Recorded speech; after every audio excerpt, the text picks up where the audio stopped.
Welcome back to Alyssa's Movie Takes. If you're new to the channel, I welcome you here. I do movie reviews and TV reviews and think pieces from a Christian perspective, especially when it comes to The Chosen. So today I'm going to do a raw reaction to season 3, episode 5, clean part 2 of The Chosen.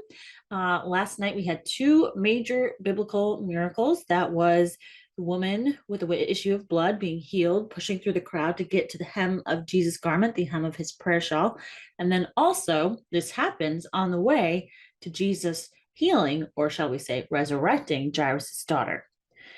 The parts where we actually get the miracles in the show, so about the last 20 minutes, are the best part of this episode. It moved me to tears to see Veronica get her miracle because she was so desperate for it.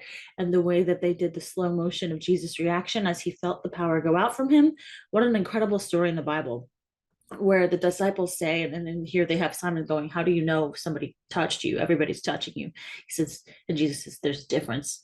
Somebody touched me and I felt power go out from me, right? Because so it mattered how she approached him, how she touched him. And then with Jairus, you see Jesus getting made fun of by the mourners, going when he says, she's not dead, she's sleeping.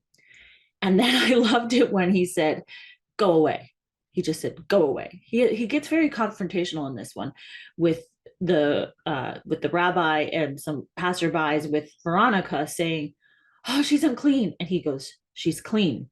And then with the mourners, the paid mourners, they're not even friends of the family, they're just paid people to mourn the death of this little girl. He says, go away.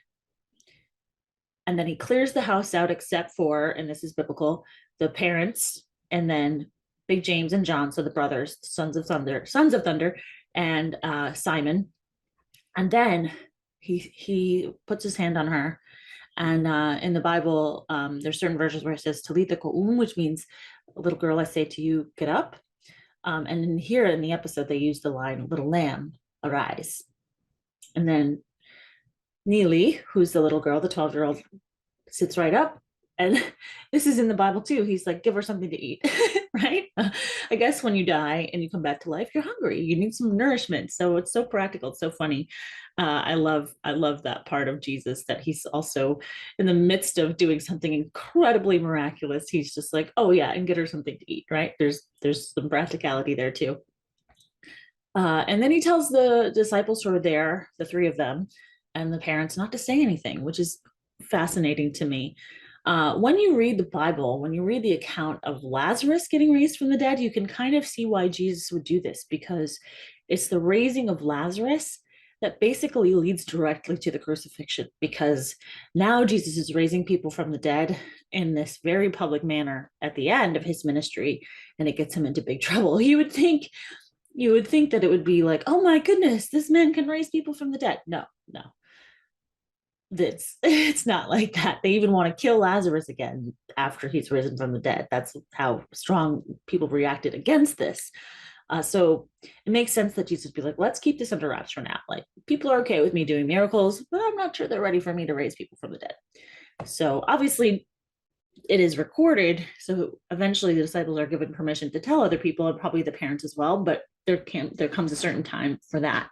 What do you think about that? Are there times in your life where you've had to kind of keep things under wraps because people around you weren't ready for you, a call in your life, or just had to use discernment and when to say something and when to not, based on, either from a direction from the Lord, or just something you sensed in your spirit, or just because of how you read the situation? Let me know in the comments below. So one of the things that I find a little bit frustrating that's somewhat consistent in The Chosen is that they'll have this moment of lead up, and then the brakes will stop and the pacing will come to a screeching halt. So that was true at the beginning of season 2, from the end of season 1 to the beginning of season 2, that you had this moment of the disciples walking toward a town in full of this joy and this power that Jesus is going to be the Messiah. He's ready to pronounce it. And then it slowed right down. In between the last episode and this episode, you get a little bit of the same thing. So at the end of last episode, we think it looks like Jairus' daughter has died. That's the way that they set it up. And then at the beginning of this episode, we learned this really tragic thing about Eden. So two things where the tension is high, right? Jairus' daughter is either dead or or on the verge of death.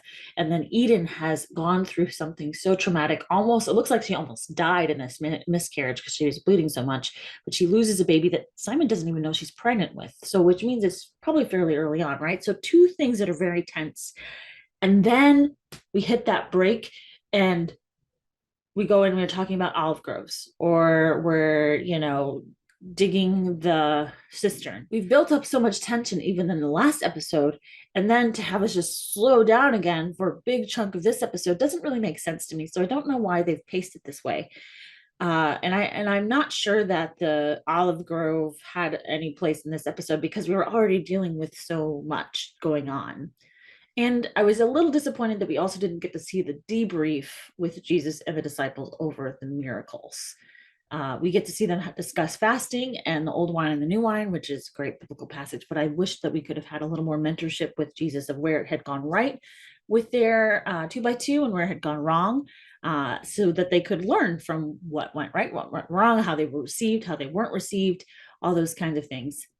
But again, I was moved to tears by the Veronica scene. And I think that the way that they did the cinematography there was beautiful, the pressing in, the people who were opposing her from getting help, and then just the beauty of seeing Jairus's faith and his absolute trust that Jesus could still do something even though his daughter had died. And lo and behold, he did.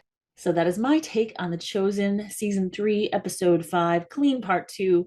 What did you think of the episode? How do you take these miracles to heart? And what are you looking forward to from the rest of the season? Let me know in the comments below. Be sure to like, share, and subscribe, and I will talk to you soon.